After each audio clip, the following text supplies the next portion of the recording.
News Talk 820 WBAP and now on FM at 93.3. Make it a preset, y'all. Chris Crock Show.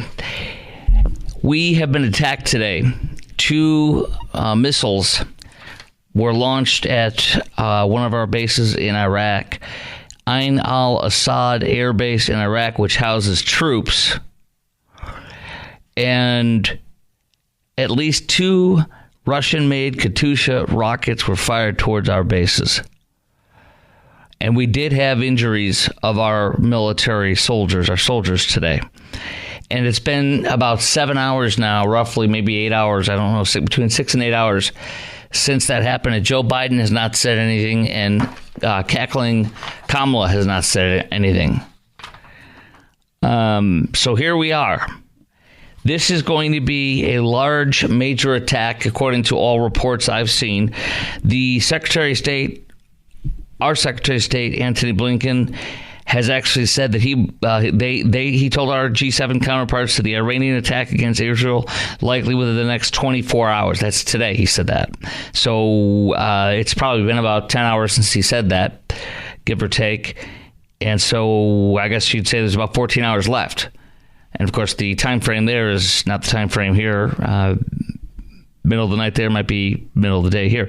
But this is very serious because, and it's so serious, we have sent a lot of our military folk there and our war machines. We sent, on Friday, we talked about an F-22 fighter squadron was sent armed with air-to-air weapons capable of shooting down incoming missiles. There are also now several U.S. Air Force squadrons in the region. Aircraft carrier strike group, the USS Abraham Lincoln. 2 destroyers capable of shooting down cruise and ballistic missiles also in the eastern Mediterranean Sea. The USS Buell Kelly and USS Roosevelt are in the East Med, and the USS Wasp amphibious ready group, which is helps evac civilians. The Theodore Roosevelt is also, and its associated strike group are in the Gulf of Oman. We have encircled the region now. And Iran, if you recall, Iran attacked Israel with 300 missiles and one-way drones, and Israel barely was scathed. This is going to be much bigger, is what all the reports are indicating. This is not just going to be Iran. This is also going to be Hezbollah to the north in Lebanon. This is going to be the Houthis. All this is armed, trained, and ordered to do what Iran wants to do. These are all Iranian proxies attacking with Iranian weapons and Iranian training and Iranian money that Joe Biden gives them. The oil money Joe Biden gave them. Under Trump, the last day of Trump, Iran was pumping 300,000 barrels of oil. They are now, and they have been for 3 years now, pumping 3 million barrels of oil. And that gives them $4 billion they didn't have the day Trump left office for more money to train, to kill Jews, essentially, and Americans. Unequivocally, in my purview, those missiles that were shot at our troops and hurt our troops today are Iranian trained and armed missiles. There's really no question to it. They fund and train and arm all of the Iranian proxies within the group. Okay, so it's amazing. I'm holding up a map. You can watch me on Facebook Live on my Facebook page at Chris Crock Show. That's at Chris Crock Show. U.S. Navy assets in the Middle East. Holding it up for you, and I'm going to read it. This is profound. So we have the USS Roosevelt, the USS Buell Kelly, and the Wasp amphibious ready group in the Med. In the Red Sea, we have the USS Cole and the USS Laboon. In the Persian Gulf, Roosevelt carrier strike group, USS Russell, and USS Michael Murphy. This is war. I mean, there's just no other way of looking at it. So. And Iran is doing it differently right now. Iran, the last time when it sent that major attack on Israel, sending 300 one-way drones and heavy, serious missiles directly at Israel, Iran, for the first time, unlike back in April, they are not telling us. They're not forecasting what they're going to do or when they're going to do it. They literally are doing the opposite this time, which shows you they don't want to just do something to look good, but then not actually do something. So we're on the precipice of a Middle East war, thanks to the policies of Joe Biden and cackling Kamala. She's in on all the meetings on this, and she said she was the one that signed off, the last person in the room with Afghanistan. She is proud of what she did in that horrific It was the worst thing to happen since when we evacuated Hanoi at the end of the Vietnam War. This is worse, as we all know. So I want to ask you some questions about this. How do you feel Joe Biden and Kamala are protecting the United States and its allies? How do you think they're doing at protecting the U.S. and its allies from our enemies in the Middle East? What kind of a job do you think they're doing protecting us and our allies in the Middle East? And how differently do you think all this war in the Middle East, Ukraine, and maybe China next would be if Trump was in the White House instead of Joe and Kamala? How different would things be playing out over the past 3.5, 4 years if it was Trump instead of Kamala and Joe? 800-288-WBAP, lines wide open. Chime in right now, 800-288-9227. That's 800-288-WBAP. I want to tell you something. Joe and Kamala, both of them told Israel about last week, when, remember, there was 12 children were killed in a missile attack, unprovoked, by Hezbollah, Iran, basically, from the north in Lebanon. And those bombs hit a children's play center and killed 12 children. And Joe Biden and Kamala told them not to strike back. Quote, do not hit Beirut. The man who executed that attack that murdered those Jewish children was living in Beirut. And Israeli Prime Minister Bibi Netanyahu went against Joe and Kamala and just said, screw you, I'm defending my territory. They're murdering my people. And he blew that SOB up in Beirut, Lebanon. And guess what else Joe Biden and Kamala told him not to do that, right? Guess what? You know who that guy was that they blew up? That's the same guy that was the mastermind and executed. What's the number of our barracks that were killed? Marine barracks in Lebanon. I think it was 142. Or might even be 242. Just look it up real fast. Let me know something. One of you, two guys over there. One of you just look it up real fast. When Reagan was president, one of our it was like one of the largest attacks ever, bombing our Marine barracks in Beirut, Lebanon. They I think it was in Lebanon. It may have been in another country, but it was Hezbollah, and they killed either 140 some odd troops or 241. So the guy that literally Joe and Kamala said, don't hit him, don't kill him, don't attack back after he murdered 12 of your kids on a playground, don't strike back. That's the guy that's responsible for murdering 252? 241 Marines. And Joe and Kamala don't want our ally to kill them. Can you freaking believe this? And today, war is prominent and prevalent, is about to hit again, and possibly for a big war. Experts today saying this could be like the 1967 Israeli war, or this could also be like the, I think, 1972 war, where Israel won, and they fought against Egypt. It was basically an Islamic versus Jewish battle for their survival, and they won. And they will win again. But this administration, our administration of this country, is the cause for war. Because what they've done is they've given Iran $4 billion plus a month for almost 4 years now. And they have appeased Iran. They've refused to call out Iran until they've already slaughtered people. Even after October 7th, when Hamas broke the ceasefire that was in place, the peace, even after that, they still didn't get it. And they still didn't advocate fully like they should have. They have armed Iran. They continue to do it, and they are appeasing them. That's just all there is to it. And when you appease in the radical Islamic world, you get run over. They don't trust, they don't like you. They think you're weak. And weakness invites terrorism and destruction in the Middle East. And that's what we're seeing. And that's why war has broken out, and possibly will be at a full-scale war in that area shortly. So I want to hear from you. Lines wide open. Do you feel Biden and Kamala, how do you feel they're doing in protecting the U.S. and our allies from enemies in the Middle East? They're doing a horrible job. They're doing, honestly, almost the worst possible job you could possibly do. They're this close to being like so bad it's the worst you could ever do. I mean, they're really pretty much at the worst already, but it's that bad. And then how differently do you think all this war in the Middle East, and of course Ukraine and maybe China next might attack and take over Taiwan? How much do you think all this war would be if Trump was in the White House? How differently would it be if it was Trump instead of Joe and Kamala in there for the past 4 years? 800-288-WBAP, 800-288-9227. This is the Chris Crock Show. We're going to get into something else, too, coming up next on this. The world is not ready to confront a new international terror threat. From Foreign Affairs, you got to read. I'm going to read this to you. You got to hear what I got for you. Coming up next on the Chris Crock Show on News Talk 820 WBAP and now on FM at 93.3.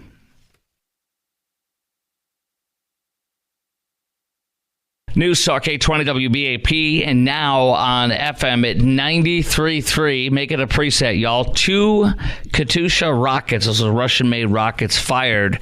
To me, there's almost no chance it's anybody but Iranian proxies inside of Iran, and just to give you, inside of Iraq, that injured our troops in that attack. This administration has done nothing but appeasing. One of its first actions in the Middle East before war broke out was to take the Houthis, which are the Yemeni-based, and Yemen, just so you know, to the north and east of Yemen, bordering it, is Saudi Arabia, and then a little bit further straight up to the north is Israel, with Saudi Arabia as that buffer. And what's incredible is that Joe took them off Joe and Kamala, she's lockstep with them, took the Houthis off the terror watch list that Trump had them on and gave them free reign, which allowed them to arm, to receive monies openly from Iran, its master, and to be trained and fully armed with drones and such that are insanely up to date and deadly. And then unleash them to where they started attacking so many ships from Europe, from Asia, from our country, doing world trade, attacking them so much that our U.S. military was sent in, our Navy, to protect them. And the most incredible quote is shocking and sick that the Associated Press reported recently. And they're quoting the Admiral of the Navy, the United States, the head of the Navy for the United States of America, saying that we are now, with our maritime battles, we have not seen this level of combat for our United States Navy since World War II. We are literally at the level of World War II combat in the Middle East with the Yemeni Houthis. Now, these are freaking dirt-herding third world people that don't know how to read, spell, write, don't know their butt from a hole in the ground. But they're given deadly weapons, and they're trained how to get these deadly weapons, and they kill. And, for example, you had a 9-hour air battle with drones with these clowns, with our USS warships. And in fact, I think it was the USS Bataan. I can't remember which one it was. It was one of our warships, destroyers. USS Carney, that's what it was. I just remembered. And you had a 9-hour battle with drones from them. That's how deadly and serious this is. Our guys, this isn't like dirt herders firing the tubes that most Hamas uses, made out of pipes that was made for civilians. And so Joe, under pressure, put them on. He said he would put them right back on the terror watch list. Like, I can't remember what, like a year and a half, 2 years later, 2.5 years later, after they've been attacking us wildly, and it was so incredible. The American people were incredulous that they weren't on the terror watch list. So he said, "Oh, I put them back on. Look at me, I'm tough." And it wasn't the same level of a terror watch that Trump had them on. It's a wimp terror watch list, which allows them to do everything they're doing, and we could destroy them and kill them all. But Joe doesn't want to, so all we do is defend ourselves against these idiots so they can continue to attack us. And this is what this administration has done. What is the message to Iran when the people at arms and trains are deadly attacks at the highest level since World War II, and we don't do a dang thing except defense? No offense. We defend but not offend. How do you feel about Biden and Kamala? How do you feel they're doing protecting the United States and its allies from our enemies in the Middle East? And how differently do you think all this war in the Middle East and Ukraine and maybe China next would be if Trump was in the White House instead of Joe and Kamala? 800-288-WBAP is our number, 800-288-9227. This is incredible, though. We have 1, 2, 3, 4, 5, 6, 7, 8, 9, 10, 11, 12, 13, at least 13 major warships in the Middle East right now surrounding the region. And we are going to have a mega attack, and this one appears to come from Iran at the behest of them. It's them, but it'll also come reportedly from Lebanon and from Yemen and possibly from Syria. So you're looking at 3 to 4 countries attacking Israel. I mean, you have to understand how serious this is. And don't be surprised if we lose some people, some of our guys in this. Now, this is a great little piece. Our number right now, chime in right now, 800-288-WBAP, 800-288-9227. With those questions, how do you think how do you feel Biden and Kamala are doing protecting us and our allies in the Middle East? And how differently would all this be if Trump was in instead of Kamala Biden? 800-288-WBAP. Now, this is from Foreign Affairs magazine. Former CIA Deputy Director Michael Morrell says we are at the level where we were right before September 11th with ISIS-K and Al-Qaeda. He says since Joe Biden left Afghanistan with no base, that $1 billion base that we had for Air Force and for our special ops to fly, go do a lightning raid, go out there, 500 miles, 400 miles, bloop, killed ISIS-K, the cell then that was getting ready to attack us, whether there or here at the home base, and go back and relax and have fun and throw some beers back when they get back from killing terrorists. We're gone. We left it. And with that, we let thousands of Al-Qaeda and ISIS prisoners that were in that Air Force Base jail, we let them go. And, of course, one of them, within 3 days, strapped a bomb to his chest and killed 13 of our soldiers and maimed dozens of them. Good job, Joe and Kamala. She's proud of what she did there with him. She was the last one in the room. She signed off on it. She's proud of it, too. The group ISIS-K had a receding presence in Afghanistan, they write, but the trend may have continued less and less of like ISIS-K there, ISIS in the Khorasan, that region, but if not for the disastrous U.S. troop withdrawal, they say. It was an ominous demonstration of ISIS-K's lethal capabilities. Without consistent U.S. military and intelligence presence in Afghanistan, it was only a matter of time before they regrouped. And at this time, we have no physical presence in Afghanistan, they say. More likely, what is going to happen, instead of them being able to attack just there, they're going to do a strategic pivot, because they've been silent for several months or longer now, because they think they're doing a strategic pivot. ISIS-K has expanded its recruitment, and they're growing and growing and growing. I'll read you other parts of this tomorrow, but that's where we're at. And so get ready for a major attack here from ISIS-K from Afghanistan. Hey, Kamala, Joe, doing a great job. And we're on the precipice of a Middle East war. Okay, coming up next, what would have led is the stock market crash today. And many, many folks saying we are in a recession or we're about to be in a recession. I'll tell you why, and we're going to talk about who you blame. Why this is happening. Is it Joe Kamala's fault or Trump's fault? As Kamala said today, breathtaking. It's freaking Trump's fault. That's next on News Talk 820 WBAP and now on FM at 93.3.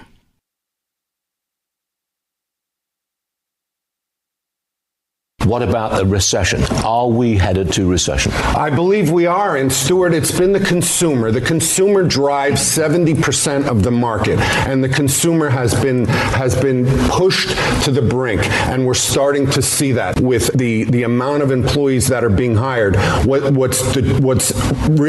is in reality is that 1.2 million Americans, U.S. citizens, lost their jobs, which were replaced by 1.3 million foreign-born or illegal immigrants. That is U.S. labor statistics.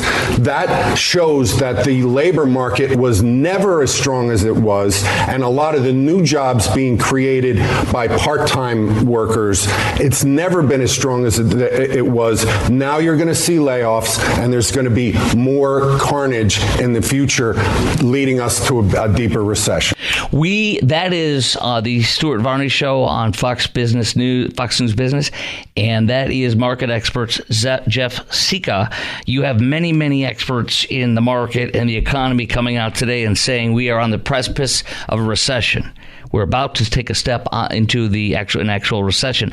Charlie Gasparino, a guy who's been reporting on business news in New York for on a national basis for I think 40 years, he said today that the seeds of recession have been sown, and he said it's related to Biden-Kamala economic policies that caused this. He said we've heard nothing from Biden nor Kamala under these economic policies, and there was an intense amount of spending that Joe and Kamala have done, a la the New Green Deal, which is the Inflation Reduction Act, which was a lie. All it was a New Green Deal or a Little Green Deal that spent billions and billions and billions of dollars.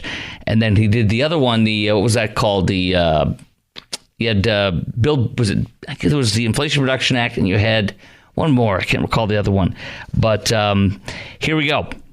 It was about $5 trillion in spending. And what happens when you print $5 trillion of money? And you give away all this free stuff like a socialist government does for healthcare, particularly for student loans. What happens is you drive up inflation. When you drive up inflation, everything costs too much. People can't afford. And as you know, to this very second, under the Biden-Kamala administration for the past almost 4 years now, every increase in salary that the average American has gotten over the past 4 years is still less than the inflation that's gone up to right now today. So no matter how many raises you've gotten, the average American is losing money. It is negative. You are earning less today, no matter how much money you're making with inflation, including your wage increases. You are making less today than the last day of Donald J. Trump. So you are making negative gains. You're going backwards. And it's all because of everything he has spent. It's also because of, as Gasparino said, here's a few things. Ready? He said, here's why we have about to walk into a recession here. We're on the precipice of it. An intense amount of spending and an intense amount of regulating our economy to new heights. Super regulation, which costs companies a lot more money and makes it a lot more difficult to be in business. So in addition to intense spending and inflation, he has put on an intense amount of new rules for companies. And he says now the average employee still has inflation and might not have a job. The number of illegals who got these so-called jobs, and by the way, that's 15 million jobs. You heard the expert Jeff Sika on Fox News Business with Varney. The majority of these jobs go to illegals. The majority of these jobs, at least half of the jobs, go to illegals. And the majority of these jobs overwhelmingly are part-time. So they're crowing about 15 million jobs that mostly are part-time, that are at least half of them have gone to illegals. We're proud of this. I want to ask you a few questions. Right now, I want to ask you, who or what do you blame for the economy right now? The stock market crash, being on the precipice of a recession. Who or what do you blame for this? Our current moment-by-moment economic situation. And what kind of economic policies do you think Kamala would do? What kind of economic policies will Kamala do you think? And how would they be different from Trump's policies? And for that matter, how would they be any different from Joe's policy? They wouldn't. Because the same people running Joe's campaign and running Joe's White House are the same people now leaving one by one all the top ones and go right into Kamala. You're going to get the same stuff. So what kind of economic policies do you think Kamala would do? And what kind, how different are they from Trump's policies? And how do you feel about Kamala and Joe? How do you feel they've done in, quote, curing the economy? Did you hear that Biden said the other day, when he says how, the economy and all that stuff, he says, I cured the economy. I'm going to play that for you right now because you might not believe it, but it's very true. Joe Biden said that he cured the economy. And that's pretty amazing. So let's see, where is that flashy one over here? No, that's not that one.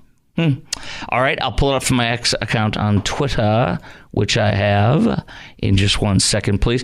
So he said he cured the economy. He and Kamala did. So how do you feel Kamala and Joe have done in curing the economy, quote unquote, to quote Joe Biden from the other day? 800-288-WBAP is our number, 800-288-9227. That's 800-288-WBAP. Here it is. Joe Biden, in an AP interview on the tarmac in the middle of last week. Here we go.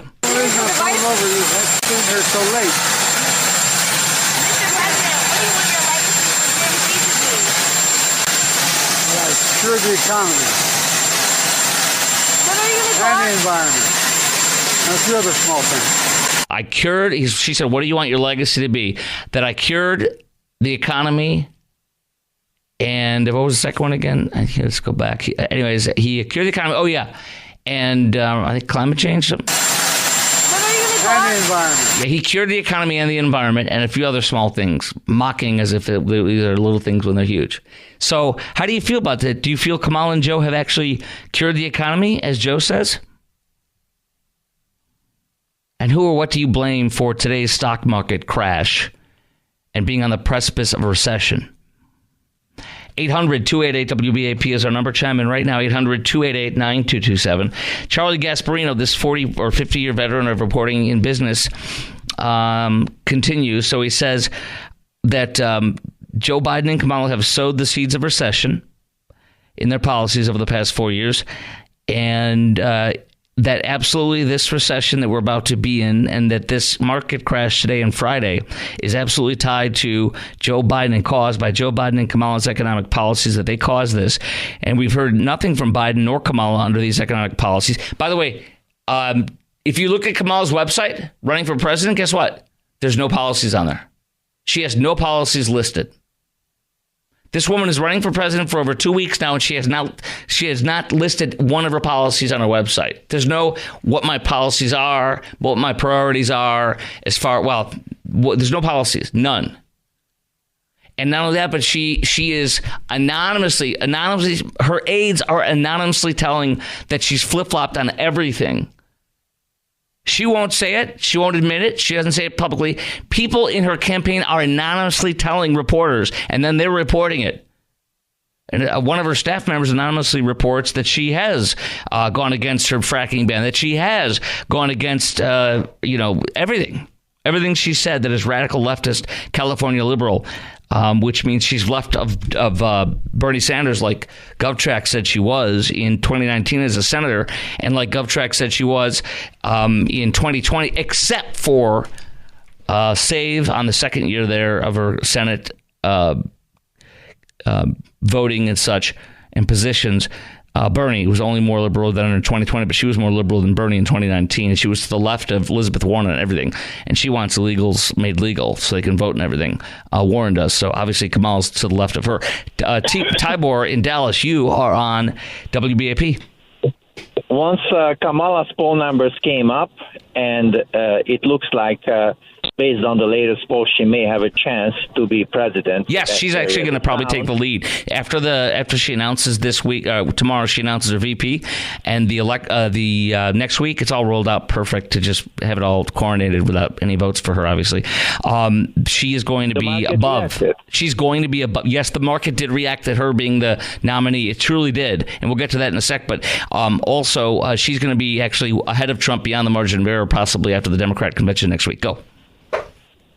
Yes, and when Trump was up about 10% a couple of weeks ago, the market was just roaring, and the more they look at the possibility of what the Democrats want to do with raising taxes and unearned capital gains taxes and unrealized capital gains taxes and getting rid of the Trump tax cuts and regulating and getting rid of fracking and all the crazy things they are trying to do is such a total economic destruction that the market rightfully is reacting. I mean, it's priced in the danger of Kamala becoming president. That's exactly right. They know that the hyper regulations on companies will continue to get worse, which makes the economy get worse, and the financial policies of giving away everything. And just giving people more money or printing more money and giving away more stuff, free stuff on our dime creates inflation. So she's going to create more inflation and more regulation on companies. And the reaction is we're going in a bad way. The confirmation of the disaster of Kamala and Joe Biden's policies were the jobs report that came out for only 114,000 jobs were created as of Friday morning. That began all this. The Nikkei in Japan reacted to that going, holy crap. And then they went down 5% on Friday, which would be, depending on what time it was, it may have been their Saturday. And then it crashed further today on that U.S. news. And that's exactly what all the reports say. It's not because of their issues, because of our jobs number and our economy. Not only did our jobs numbers go way lower than it predicted, but they also our unemployment went up to a level that has not been seen since 4 years ago. Yeah, that's unbelievable. And the average mortgage price people were paying during Trump was $1,800 a month. The average mortgage price right now with the 7% interest is it $3,200? $3,300. So say that again. The difference is what you said between it was $1,800 and $3,200 to $3,300. So almost double. Yeah. So Joe Biden has almost doubled the cost of the same home when Trump was in office on his last day. Mm-hmm. Exactly. That's why it looks like D.R. Horton started building some really small houses. Like these are not the old houses from the 70s. These are modern houses, but just really small in size because that's all that people can afford with the Biden economy. They have to downsize. That's exactly right. Tibor, great call. Tibor, is it Tibor or Tibor? Tibor, thank you, my friend. Great call. Appreciate you. All right, 800-288-WBAP is our number, 800-288-9227. I'm still not done with what 40 or 50-year veteran business reporter on Fox Business News today said about why Joe and Kamala are responsible for this economic crash today and why we're about to quite possibly go into a recession shortly. That is coming up next. And what the SOM rule is. The SOM rule has been right every time since 1970 in predicting a recession is about to take place. So, I mean, we're in it to win it and fail on this now because of their policies. These policies have consequences. And by the way, wait till you hear what Kamala said today when she blamed Trump for all of this. It's Trump's fault. I don't think there's one Democrat or liberal listening right now that believes it's Trump. Well, there is the ones that are way out there, but the average Democrat does not believe it's Trump's fault. That 4 years ago he did something that now is causing this. Now, 800-288-WBAP is our number, 800-288-9227. Chime in. Lines wide open for you next.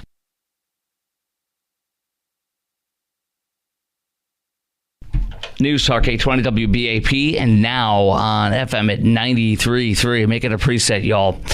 All right, whose policies do you think, or who, or what I should say, brought us into this situation economically when right now where a recession is most likely going to happen, according to many people today? Sadly, who or what do you blame for today's stock market crash and possibly walking into a recession as of right now? And what kind of economic policies do you think Kamala would do? And how would they be any different from Trump's policies? Lastly, how do you feel Kamala and Joe have done in, quote, curing the economy? Joe told us the other day that he cured the economy. Well, who would have thunk that like 5-6 days after he said that the markets would crash to historic numbers and unemployment would be up to numbers we haven't seen in at least 4 years during the COVID stuff. It's quite amazing, isn't it? By the way, several economists I watched and listened to over the weekend on Fox News, in the Wall Street Journal editorial report, and also on some of the weekend shows like Mark Levin's, I believe, along with there was a few other ones like Maria Bartiromo, and this whole thing, the economy and the numbers and the jobs numbers and inflation were incredible in those last several months of Trump's campaign. And The funniest thing is when everybody tries to talk about jobs or economy, they blame everything on Trump. Well, Trump had the pandemic earlier on, and we are not still recovering from the pandemic. I don't buy that at all. By the way, Fox News Business, Charlie Gasparino, continuing on, he says the intense amount of spending, regulating companies to new heights, and now the average employee still has inflation and might not have a job. When they had inflation, they should have started to deregulate the economy, is what Gasparino said. When they had inflation, they should have started deregulating the economy, taking less regulation, taking regulations off on these major companies, and they didn't, which caused more inflation and all this misery we're in right now. And he also said Trump is right. There are no good policies coming out of the Kamala Biden administration. Fox Business Stuart Varney said it's a market sell-off. First, an economic slowdown that points to recession. The housing market's in deep trouble. The consumer looks to be tapped out. Friday's very weak job reports convinced investors that slowdown is real. War talk is also another major factor. Iran considering a direct attack on Israel because of Joe and Kamala's policies. By the way, I'll put that in there. And then in Tel Aviv, one of the things I didn't say to you earlier this hour was in Tel Aviv, right now, Benjamin Netanyahu, all of the leaders of Israel, and all the political top people, they are all in an underground bunker. Do you understand this? The top people that are leading the country of Israel right now are in an underground bunker, and that just got revealed yesterday. He says it's ominous. So that's where you're at. That's where you're at, y'all. So I guess that's why Kamala has no policies listed 2 weeks after she announced she's running for president on her website.